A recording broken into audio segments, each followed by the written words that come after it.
online. Yeay. Jangan lupa tetap stay at home, tetap di rumah, jangan kemana-mana, dan kita percaya penyertaan Tuhan selalu ada dalam hidup kita. Amin. Yuk, mari kita mau mulai ibadah kita hari ini.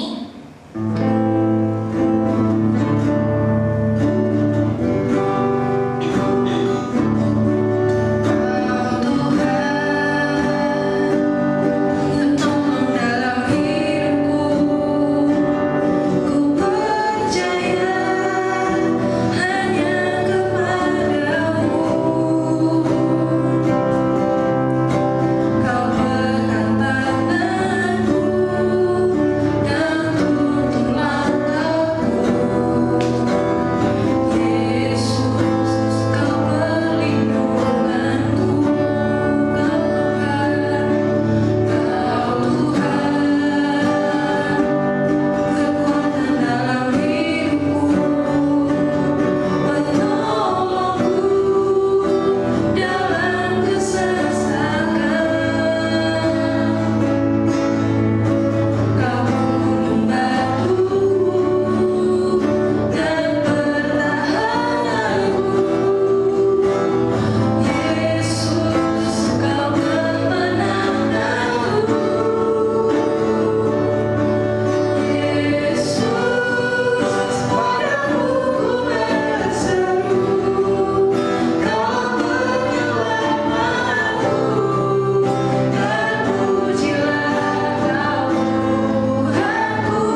Tuhan saat ini Tuhan, memenuhi kami Tuhan.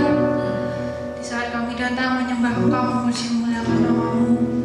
Tuhan, terima kasih Tuhan buat hadirat-Mu, dan sebentar kami akan lebih lanjut Tuhan untuk memuji memuliakan nama Tuhan, juga mendengarkan firman-Mu Tuhan.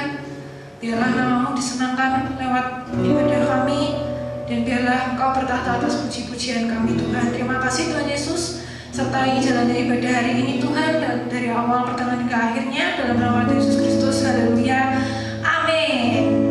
Yeay. Yuk, sekarang aku undang teman-teman dimanapun kalian berada, kita bangkit berdiri, kita sorak-sorai buat nama Tuhan, kita puji nama Tuhan.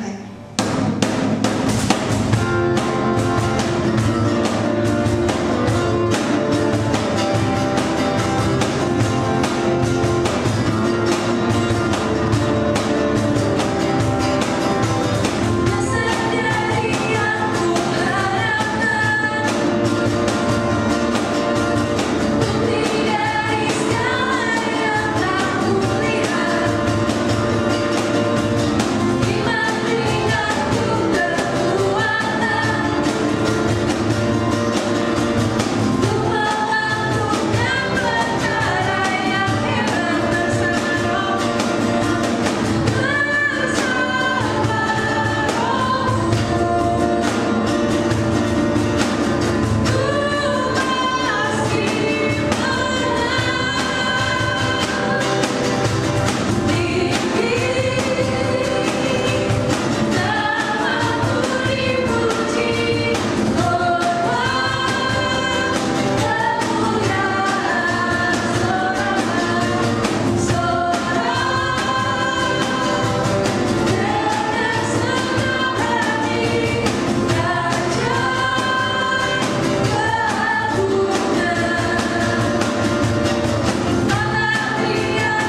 Tapi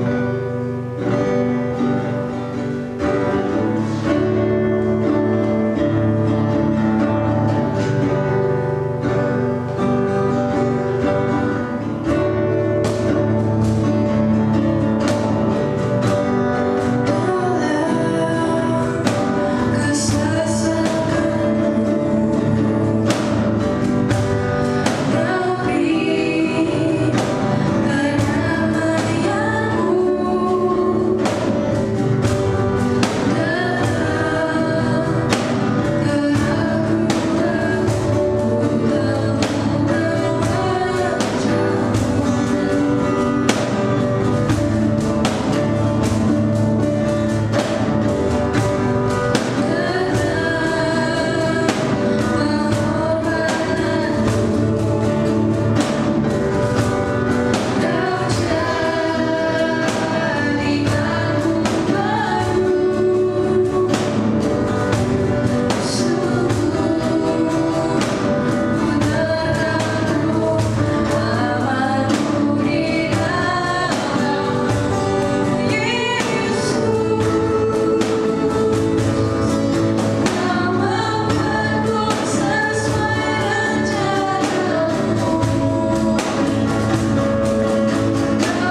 menerima kebenaran firman Tuhan, tapi lebih dahulu kita akan berdoa untuk firman Tuhan hari ini. Mari kita berdoa.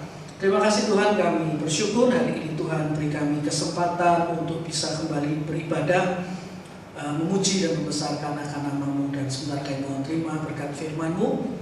Tuhan Yesus, kami berdoa Tuhan mengurapi setiap kami dengan urapan yang baru, sehingga firman Tuhan boleh tertanam sebagai benih yang baik dan menjadi rema buat hidup kami semua. Kami serahkan semua dalam nama Tuhan Yesus Kristus. Haleluya. Amin. Amin. Haleluya. Nah, saya kasih Tuhan, hari ini saya mau sampaikan sebuah tema dengan judul ilfil. Ya. Saya percaya saudara semua pernah dengarlah istilah yang namanya ilfil. Ya, ini serapan dari bahasa Inggris yang dari kata hilang feeling. Ya, hilang feeling. Nah, ilfil ini memiliki pengertian, yaitu penggambaran dari ungkapan perasaan tidak suka terhadap seseorang. Ilfil bisa dikatakan sebagai penolakan kepada orang, dan tujuan dan penolakan tersebut kebanyakan atas dasar tidak suka dengan sikap yang diberikan oleh orang tersebut. Ya, saudara mungkin pernah mengalami ya, rasanya ilfil. Nah, saya coba cari-cari artikel, saudara, ada beberapa contoh sikap yang bisa menyebabkan seseorang itu menjadi ilfil, saudara. Ya, ilfil dengan kita. Contohnya yang pertama misalnya terlalu narsis. Ya, contohnya adalah kalau kita terlalu fokus membicarakan diri sendiri serta menonjolkan baik itu kelebihan ataupun kesedihan kita ataupun perasaan kita. Jadi kalau ketemu seseorang yang kita bicarakan adalah tentang diri kita sendiri, maka lambat laun orang yang mendengar cerita kita itu akan lelah mendengarkan dan bisa menjadi hilang feeling atau ilfil. Contoh lainnya adalah misalnya kita terlalu kompetitif. Ya, saya kasih contoh sederhana gini lah. Kita beli handphone dengan satu kamera. Seminggu kemudian kita lihat teman kita juga beli handphone dengan satu kamera. Kita nggak mau kalah, aduh kok sama, saya harus lebih menang. Kita beli yang dua kamera. 2 hari kemudian kita lihat teman kita yang lain sudah punya juga handphone dengan 2 kamera. Kita merasa, aduh aku nggak boleh kalah nih. Ya, kita ganti lagi handphone kita dengan yang 3 kamera, saudara. 2 hari kemudian ketemu teman yang lain lagi, dia juga sudah pakai yang 3 kamera. Aduh, nggak bisa seperti ini. Ya, aku nggak boleh kalah. Akhirnya kita ganti handphone kita dengan yang 4 kamera. Ya, 4 kamera kita beli di toko, sorenya ketemu teman kita, dia juga pakai yang 4 kamera. Akhirnya kita ganti lagi dengan yang 5 kamera. Sampai akhirnya handphone kita tidak bisa buat nelpon karena isinya kamera semua, saudara. Ya, itu orang akan ilfil kalau kita orang seperti itu, kompetitif sekali. Kemudian apalagi contoh yang bisa buat orang jadi ilfil dengan kita? Kalau kita punya sikap terlalu bossy. Ya, artinya apa? Kita suka ngatur orang lain, suka ikut campur urusan orang lain, bahkan sampai ke urusan pribadinya. Ya, maka teman-teman kita bisa jadi ilfil dengan kita. Ya, kita mencampur urusan pribadi mereka dan banyak mengatur kehidupan orang lain, meskipun mereka nggak minta, saudara. Kemudian apalagi sikap penyebab ilfil? Terlalu sering berbohong. Pada dasarnya tidak ada orang yang suka dibohongi oleh orang lain, apalagi juga teman kita, saudara. Tidak suka kalau kita bohongi. Apabila kita ketahuan sering berbohong, mesti ketahuan tetap berbohong dan berbohong lagi, maka teman kita pun bisa menjadi ilfil dengan kita. Saya pernah baca satu tulisan di salah satu tempat, tulisannya begini: waktu adalah uang. Kalau teman kamu diajak pergi bilangnya nggak ada waktu, itu sebetulnya dia sedang nggak ada uang. Ya, jadi mungkin dia bohong aja, nggak ada waktu aku, padahal sebetulnya dia alasannya nggak punya uang, saudara. Ya, terlalu sering berbohong. Lalu sikap seperti apa yang bisa buat orang ilfil sama kita? Kurang sopan santun, saudara. Ya, kesopanan dan tata krama perlu dimiliki oleh setiap orang, termasuk kita. Kalau kita jadi orang nggak punya tata krama, nggak punya sopan santun, orang akan ilfil dengan kita. Misalnya kita punya teman barusan kenal, terus kita diajak main ke rumahnya. waktu di rumahnya tanpa permisi kita langsung jalan-jalan, kita buka-buka lemari es, ya. Aduh makanannya enak nih, kita ambil, kita makan, kita ambil minuman di situ, kita kemudian masuk ke kamarnya dia, kita ikutan tiduran di situ, saudara. Orang kan lihat kita sedang berpikir kiki ama sopo gitu ya, mungkin saudara. Ini kok orang nggak sopan banget, dan orang bisa jadi ilfil sama kita kalau kita nggak sopan, saudara, nggak punya tata krama. Lalu contoh yang lain juga, orang bisa ilfil sama kita kalau kita ini orang yang terlalu negatif, saudara. Ya, orang yang terlalu negatif. Kalau kita ketemu teman kita sering kali bilang, kamu apa bisa? Wah sudahlah, nggak usah, kamu tuh mesti nggak bisa. Apa-apa dibilang salah, tidak benar, ya, mengancam, mematikan. Kau pasti gagal, kau pasti gagal. Kalau kita punya sikap seperti ini, maka lama-lama teman kita akan malas berteman dengan kita, saudara. Ya karena ya aura kita tuh aura, bukan aura penuh kasih gitu, tapi aura negatif gitu, saudara. Enggak orang bisa ilfil dengan kita. Nah ini beberapa contoh sikap yang bisa membuat seseorang merasa hilang feeling kalau kita melakukan sikap-sikap yang saya kasih beberapa contoh tadi. Yang menarik begini, kalau kita membaca firman Tuhan, kita bisa lihat bahwa ternyata Tuhan itu juga bisa ilfil kepada hidup seseorang, loh saudara. Tuhan juga bisa ilfil, hilang feeling terhadap hidup seseorang. Nah ini kita yang mau belajar hari ini adalah soal ini, saudara. Tuhan hilang feeling dengan seseorang, saudara. Saya ajak kita membuka Alkitab kita di dalam 1 Samuel 15 ayat yang ke-26. 1 Samuel 15 ayat yang ke-26. Firman Tuhan mengatakan, tetapi jawab Samuel kepada Saul, aku tidak akan kembali bersama-sama dengan engkau, sebab engkau telah menolak firman Tuhan. Sebab itu Tuhan telah menolak engkau sebagai raja atas Israel. Nah saya kasih Tuhan, Saul ini adalah raja pertama Israel, seseorang yang dipilih oleh Tuhan untuk menduduki jabatan raja atas umat kesayangan Tuhan, yaitu bangsa Israel. Saul adalah seseorang yang pada waktu itu dengan pertimbangan dari Tuhan sendiri akhirnya dipilih oleh Tuhan menjadi raja. Tidak pakai masa pelatihan, tidak pakai masa karantina, langsung jadi raja atas bangsa Israel. Di awal kisah hidup Saul kita bisa melihat bagaimana Saul ini begitu dikasihi oleh Tuhan, dipilih oleh Tuhan, dia diurapi oleh Tuhan dan dimampukan oleh Tuhan untuk menjadi raja yang luar biasa. Tetapi dari ayat yang baru saja kita baca tadi di 1 Samuel 15 ayat 26, ayat tadi menceritakan kepada kita bahwa dalam kisah hidup Saul ada satu titik di mana Tuhan menjadi ilfil dengan Saul dan memutuskan untuk menolak dia. Tuhan jadi nggak suka lagi dengan Saul. Tuhan jadi hilang feeling dengan orang yang tadinya dia sangat kasihi, itu dia hilang feeling dan akhirnya dia Tuhan menolak Saul, saudara. Nah, saudara kasih Tuhan, tentu saja kejadian yang sama tidak kita inginkan terjadi di dalam kehidupan kita. Karena itu mari kita belajar bersama sebetulnya apa yang terjadi.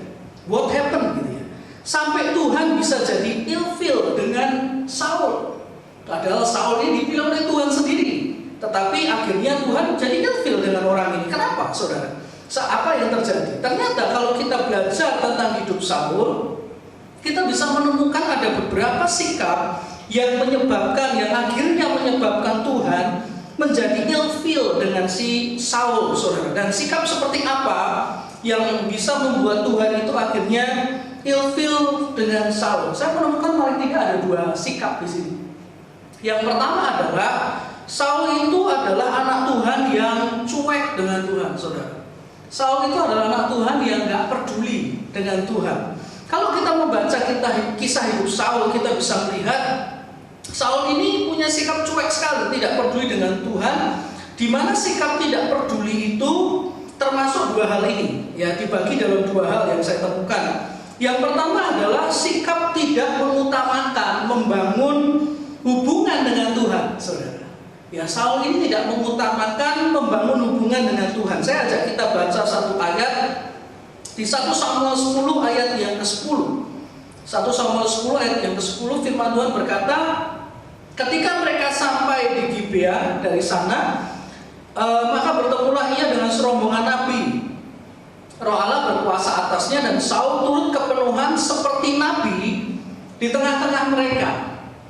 Ayat ini menceritakan bagaimana awal kisah hidupnya Saul di dalam firman Tuhan. Dikatakan bahwa Roh Allah berkuasa atasnya dan Saul sampai kepenuhan seperti nabi. Ayat ini juga diterjemahkan dengan Saul penuh dengan Roh Allah, lalu dia ikut bernubuat seperti para nabi. Dia dipenuhi oleh Roh Allah, dipenuhi oleh Roh Kudus, dia dilawat Tuhan, sampai kemudian dia bisa bernubuat seperti para nabi yang ada pada waktu itu, saudara. Jadi kita lihat di sana ada kata Roh Allah berkuasa atas hidup Saul. Artinya Roh Allah mengurapi Saul, memenuhi kehidupan Saul. Nah, saudara, kalau saya tanya kepada saudara yang di sini maupun yang ada di rumah, pernahkah Anda merasakan dipenuhi oleh Roh Kudus? Pernah? Pernah ya? Merasa dipenuhi oleh Roh Kudus, dilawat oleh Roh Kudus. Nah, pertanyaan saya, setelah momen itu selesai, apa yang biasanya Anda rasakan? Apa yang biasa dirasakan ketika sudah dipenuhi oleh Roh Kudus atau dilawat oleh Roh Kudus? Biasanya, kalau saya bisa deskripsikan, roh menjadi menyala-nyala, betul kan? Roh jadi kayak bersemangat gitu, on fire gitu. Kasih mula-mula muncul. Ya, semangat cari Tuhan lagi muncul. Biasanya bertekad, setelah ini Tuhan, saya tidak akan pernah jauh lagi dari Tuhan. Nah, biasanya gitu. Pokoknya semangat cari Tuhan. Manusia roh merasa bebas, merasa menang, sekaligus damai sejahtera mengalir, saudara. Ya, biasanya begitu, karena kita rasakan sukacita yang luar biasa. Dan saya kok percaya, saudara kasih Tuhan, itu juga yang Saul rasakan. Dilawat oleh Tuhan, oleh roh yang sama yang melawat saudara dan saya, saudara. Dia juga rasakan itu, saya percaya dia rasakan itu. Tetapi anehnya, setelah kisah ini selesai, Saul dipenuhi oleh Roh Allah, tidak dikatakan ada hubungan yang makin dekat antara Saul dengan Tuhan. Malah sebetulnya yang kita bisa temukan dalam Alkitab adalah hubungan yang makin jauh antara Saul dengan Tuhan, saudara. Setelah dilawat ini, gak ada hubungan yang makin dekat, gak ada. Malah hubungannya semakin jauh, saudara. Mengapa demikian? Karena tadi Saul ini adalah orang yang tidak suka membangun hubungan dengan Tuhan secara terus-menerus. Bahkan kalau saudara baca kisahnya, dia jarang dicatat berdoa ataupun meminta petunjuk dari Tuhan atas masalah-masalah yang dia hadapi. Dengan kata lain, relasi dengan Tuhan bukan jadi yang utama dalam hidupnya Saul. Bahasa kerennya mungkin tidak jadi prioritas dalam hidupnya Saul. Dia begitu sibuk dengan kesenangannya, dengan keinginannya, dan tidak mementingkan hubungannya dengan Tuhan. Inilah salah satu bentuk sikap tidak peduli dengan Tuhan, yaitu tidak mengutamakan membangun relasi dengan Tuhan. Saudara yang kasih Tuhan, pernah nggak saudara merasa dicuekin? Pernah Anda merasa dikacangin, saudara? Pernah kerasa seperti obat nyamuk yang ada di pojokan dan tidak dianggap? Saya tanya kepada saudara, senang nggak di posisi ini? Nggak ada yang senang, saudara. Ya dikacangin, dicuekin, dianggap obat nyamuk, saudara. Disumet di pojokan gitu ya, saudara. Hanya berasap saja tapi tidak dianggap. Nggak senang, saudara. Dan kita harus tahu, Tuhan juga nggak suka kalau dikacangin. Tuhan juga nggak suka kalau dicuekin seperti yang Saul lakukan. Dan inilah mengapa akhirnya Saul membuat Tuhan jadi ilfil dengan dia, saudara. Nah, hal yang sama juga terjadi dalam hidup kita. Sadar nggak kalau anak Tuhan juga kadang-kali melakukan yang sama, nyuekin Tuhan, dikacangin, nggak dianggap, bahkan seringkali tidak jadi prioritas utama dalam hidup kita. Persis seperti yang Saul lakukan. Pernah dilawat Tuhan kan, saudara? Tetapi kemudian hubungan dengan Tuhan malah semakin jauh. Persis seperti Saul. Jika keadaan ini yang kita alami hari ini, waspadalah. Karena ini bisa buat Tuhan ilfil juga dengan kita, saudara. Jadi Saul cuek, itu yang pertama adalah itu artinya. Dia nggak mengutamakan membangun relasi dengan Tuhan. Yang kedua, Saul cuek itu juga berarti dia suka menyepelekan perintah Tuhan. Saya ajak kita baca di dalam 1 Samuel 15 ayat 2 dan 3, dan kemudian kita akan membaca ayat yang ke-8 dan ayat yang ke-9. 1 Samuel 15 ayat 2 dan ke-3 dan 8 dan 9. Beginilah firman Tuhan semesta alam. Aku akan membalas apa yang dilakukan orang Amalek kepada orang Israel, karena orang Amalek menghalang-halangi mereka ketika orang Israel pergi dari Mesir. Jadi pergilah sekarang, kalahkanlah orang Amalek, tumpaslah segala yang ada padanya, dan janganlah ada belas kasihan kepadanya. Bunuhlah semuanya, laki-laki maupun perempuan, kanak-kanak maupun anak-anak yang menyusu, lembu maupun domba, unta maupun keledai. Ayat 9, ayat 8. Agag raja orang Amalek ditangkap Saul hidup-hidup, tapi segenap rakyatnya ditumpas dengan mata pedang. Tetapi Saul dan rakyat itu menyelamatkan Agag dan kambing domba dan lembu-lembu yang terbaik dan tambun pula anak domba dan segala yang berharga. Tidak mau mereka menumpas semuanya itu, tetapi segala hewan yang tidak berharga dan yang buruk itulah yang ditumpas mereka. Nah, sikap tidak peduli dengan Tuhan atau cuek termasuk di dalamnya adalah menyepelekan firman Tuhan. Saul satu hari mendapat perintah daripada Tuhan untuk menumpas orang Amalek beserta semua harta benda dan ternak mereka. Habis, tuntas dihabisin semua. Dan Saul tahu persis perintah Tuhan itu. Dia tahu persis detailnya, harus ditumpas sampai habis. Tetapi ternyata ketika dia melihat ternak dan segala yang berharga, dia tidak mau memusnahkan semuanya itu. Saul menyepelekan atau menganggap rendah perintah Tuhan dengan memilih untuk menyelamatkan apa yang dia inginkan dan yang dia sukai. Terkadang anak Tuhan juga bersikap seperti ini.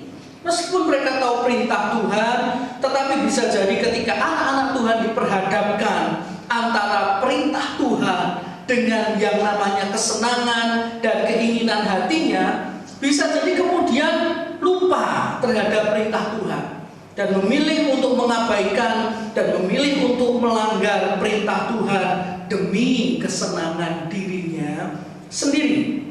Ya, saya kasih contoh lah, ilustrasi gini. Misalnya kita biasa pandemi, saudara, bisa doa jam 7 malam. Ya, jam 7 kita komitmen, Tuhan jam 7 malam aku akan berdoa. Nah, tapi ternyata saudara, satu hari ketika kita mau doa, setengah 7 kita nyalakan TV. Ada drama Korea, saudara. Wah, drakor nih. Kita nonton sebentar. Lalu, kok bagus ya? Tapi sudah mau jam 7. Kok bagus ya? Kok eman ya? Ya antara mau doa tapi kok seneng ya sama filmnya. Akhirnya kita seneng banget dengan film itu. Filmnya durasinya 1,5 jam, saudara. Wah, kita mikir, ya sekali Tuhan, jam doanya tak geser ya. Saya tak nonton drama Korea dulu. Ya, ternyata setelah selesai ada tulisannya bersambung, dan itu ternyata drama seri totalnya 12 tahun lamanya, saudara. Jadi akhirnya selama 12 tahun itu kita nggak lagi doa jam 7, saudara. Kita geser jam doa kita. Untuk apa? Kesenangan kita. Untuk apa? Keinginan kita. Waktu untuk Tuhan kita kalahkan demi nonton film drama Korea 12 tahun, saudara. Nah, hal seperti ini juga termasuk dalam sikap nggak peduli dengan Tuhan, saudara. Tidak peduli dengan yang Tuhan perintahkan. Bahkan kita bisa bilang mungkin Tuhan ilfil karena kita nggak peduli dengan perasaannya. Entahkah dia sedih, entahkah dia marah, entahkah dia kecewa. Nah, kalau sikap seperti ini kita biarkan berkembang, akhirnya juga bisa membuat Tuhan menjadi hilang feeling dengan hidup kita, saudara. Ilfil. Saudara kasih Tuhan, hati-hati. Kalau hari-hari ini kita merasa Tuhan banyak diam, kalau kita merasa aku nggak bisa dengar suara Tuhan ya, aku kok nggak bisa ngerasain dari Tuhan ya, aku kok nggak dapat terima seperti dulu, dan rasanya kok Tuhan diam aja. Hati-hati, saudara. Siapa tahu dia mulai jengkel dengan kita, saudara, mulai kecewa dengan hidup kita. Jadi, saudara, saya kasih Tuhan. Jadi sikap pertama kenapa akhirnya Tuhan menolak Saul, ilfil dengan Saul adalah karena ini. Dia nggak peduli, dia cuekin Tuhan dalam hidupnya. Sudah dilawat, sudah diangkat, sudah diberkati, dikasih kemampuan, tetap aja Tuhan dicuekin, saudara. Yang pertama adalah itu. Yang kedua, yang membuat akhirnya Tuhan itu ilfil dengan Saul adalah Saul itu anak Tuhan yang kebanyakan alasan, saudara. Ya, saya ajak kita baca Alkitab kita kembali 1 Samuel 15 ayat 19 sampai 23. 1 Samuel 15 ayat 19, 1 Samuel 15 ayat 19 sampai 23. Mengapa engkau tidak mendengarkan suara Tuhan? Mengapa engkau mengambil jarahan dan melakukan apa yang jahat di mata Tuhan? Lalu kata Saul kepada Samuel, aku memang mendengarkan suara Tuhan dan mengikuti jalan yang telah disuruh Tuhan kepadaku, dan aku membawa Agag, raja orang Amalek, tetapi orang Amalek itu sendiri telah kutumpas, tetapi rakyat mengambil dari jarahan itu kambing domba dan lembu-lembu yang terbaik yang dikhususkan untuk ditumpas itu untuk mempersembahkan kepada Tuhan Allahmu di Gilgal. Tetapi jawab Samuel, apakah Tuhan itu berkenan kepada korban bakaran dan korban sembelihan sama seperti kepada mendengarkan suara Tuhan? Sesungguhnya mendengarkan lebih baik daripada korban sembelihan, memperhatikan lebih baik daripada lemak domba-domba jantan. Sebab pendurhakaan adalah sama seperti dosa bertenung, dan kedegilan adalah sama seperti menyembah berhala dan terafim. Karena engkau telah menolak firman Tuhan, maka Ia telah menolak engkau sebagai raja. Nah, ini alasan kedua mengapa Tuhan ilfil sama Saul adalah Saul itu orang yang kebanyakan alasan. Saudara kasih Tuhan, memang dalam hidup kita, dalam hidup ini kita mau melakukan atau tidak mau melakukan sesuatu, semuanya itu pasti ada alasannya. Saudara, contoh, kita bangun pagi itu pasti ada alasannya. Entah nggak bisa tidur, entah tidurnya kegasian, saudara, entah karena alarmnya bunyi, kita bangun pagi pasti ada alasan. Kita bangun siang juga pasti ada alasan. Kenapa alasannya? Ngantuk ya, saudara. Ya, masih ngantuk, saudara. Misalnya orang bilang, aku tuh pengennya bangun pagi, masalahnya ngantuk, jadi terpaksa bangun siang. Coba kalau nggak ngantuk, aku bangunnya pagi. Nah, itu kan alasan, saudara. Lakukan apapun tuh biasanya memang selalu ada alasan. Misalnya nih, saya panggil seseorang, Glinda, maju sini nyanyi satu lagu. Mau nggak, Glin? Kenapa nggak mau?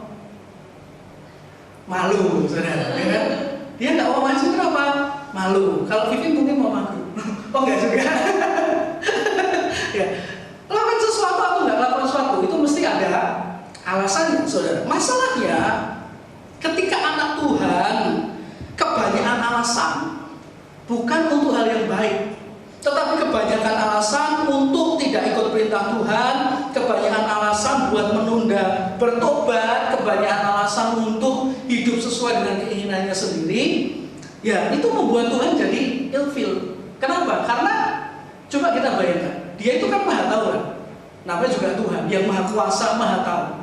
Sebetulnya kita itu nggak usah kasih alasan. Kenapa? Karena Dia selalu tahu yang sebenarnya terjadi. Tapi seperti Saul, seringkali anak Tuhan kasih alasan, loh Tuhan kan begini, kan begitu ya. Saudara kasih Tuhan, Saul ini adalah orang yang suka sekali berkelit dari yang namanya bertobat. Suka sekali berkelit ya dari yang namanya mengikut perintah Tuhan. Tadi dikatakan dia mencari berbagai macam alasan, nyalahin rakyat lah, nyalahin yang lain lah, inilah itulah, saudara. Mungkin kalau kita ya nyalahin waktu lah, nyalahin keadaan lah, nyalahin apa ketidakenakan yang kita alami dan segala hal untuk membenarkan diri. Nah, seperti yang dilakukan oleh Saul, dan ini akhirnya buat Tuhan jadi ilfil sama dia, saudara. Nah, jadi saudara kasih Tuhan, kadang-kali anak Tuhan juga punya sikap kayak seperti ini. Selalu berkelit dari berdoa, berkelit dari baca firman, berkelit dari menunda bertobat, berkelit dari terus berbuat dosa, dan akhirnya dia hidupnya sama Tuhan hubungannya tuh LDR ya. Sama Tuhan jadi jauh-jauhan gitu, saudara. Karena pintar buat alasan. Nah, jika ada anak Tuhan yang kayak gini, tentu saja lama-lama Tuhan juga akan jadi ilfil dengan orang seperti ini dan tidak suka dengan orang ini, saudara. Saudara kasih Tuhan, pada tanggal 20 Oktober tahun 1986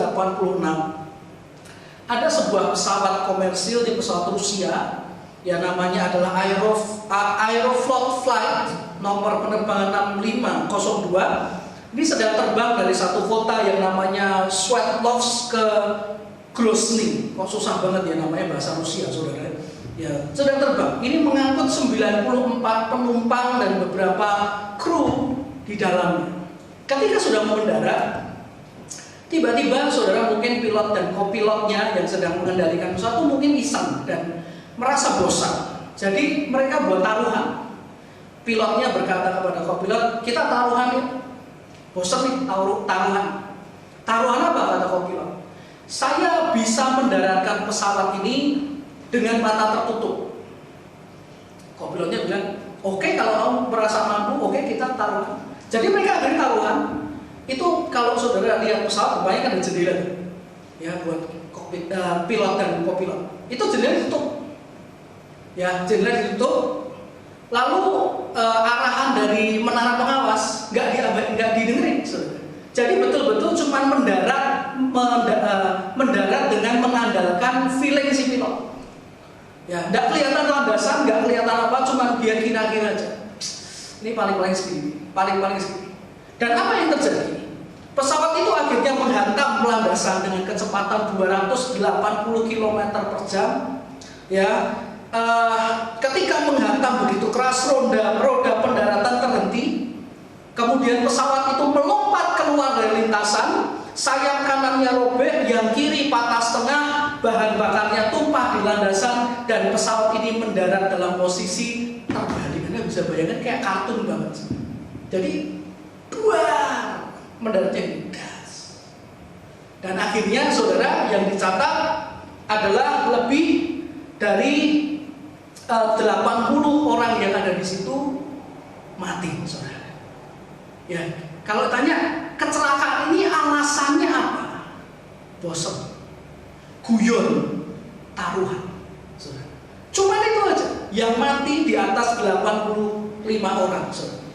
Gara-gara alasan sederhana, akibatnya luar biasa. Demikian juga seringkali dengan hidup rohani kita. Seringkali hanya karena alasan-alasan sederhana yang terus kita berikan, akhirnya hidup rohani kita terjun bebas ke bawah. Dan tahu-tahu kita menyadari hidup rohani kita sudah begitu jauh daripada Tuhan. Alasannya apa? Sepele. Ya, lupa sehari, bolong sehari, nggak baca sehari, nggak doa sehari. Ya, cuma sekalilah Tuhan, sekalilah Tuhan, sekalilah Tuhan, sekalilah Tuhan. Tahu-tahu sudah kayak pesawat itu, saudara. Kerohanian kita sudah di negeri antah berantah, entah di mana, saudara. Jadi saudara dikasih Tuhan, dari kita belajar dari Saul. Kita belajar dari firman Tuhan, Tuhan juga bisa ilfil. Jangan sampai Tuhan ilfil dengan hidup kita. Jangan cuekin Tuhan, jangan kebanyakan alasan di hadapan Tuhan. Tapi mari hidup makin berkenan, makin menyenangkan hati Tuhan. Amin. Mari kita berdoa. Terima kasih Tuhan, kami sungguh bersyukur untuk firman-Mu. Biar firman boleh jadi rema buat hidup kami, supaya kami jangan dipandang sebagai orang-orang yang menyebalkan di mata-Mu. Tapi biarlah kami jadi orang-orang yang Kau pandang menjadi anak-anak yang menyenangkan Engkau, yang berkenan di hadapan-Mu dengan apa yang kami perbuat dan lakukan dengan hidup kami. Dan secara khusus kami berdoa, jika hari-hari ini ada anak-anak Tuhan yang masih jauh daripada-Mu Tuhan, Tuhan, mau berdoa biar Tuhan membuat mereka kembali kepada-Mu Tuhan, mengalami kembali cinta yang mula-mula dan merasakan kasih yang luar biasa kembali di dalam Engkau Tuhan. Terima kasih Bapak Surgawi, kami serahkan semua untuk kemuliaan-Mu dalam nama Tuhan Yesus Kristus. Haleluya. Amin. Haleluya. Dan mari saat ini kita juga akan berdoa untuk mengakhiri ibadah online kita hari ini. Terima kasih Tuhan, kami sungguh bersyukur. Tuhan, kami boleh memuji dan besarkan nama-Mu dan menerima berkat firman-Mu Tuhan. Dan biarlah Tuhan, kami boleh menjalani kehidupan kami hari demi hari untuk lebih menyenangkan hati-Mu, untuk lebih berkenan dan membuat Engkau bahagia dengan hidup kami. Mampukan kami ya Roh Kudus, agar hidup kami boleh senantiasa menyenangkan hati-Mu. Kami akhiri ibadah kami hari ini dengan pengucapan syukur dan terima kasih di dalam nama Tuhan Yesus Kristus. Haleluya. Amin.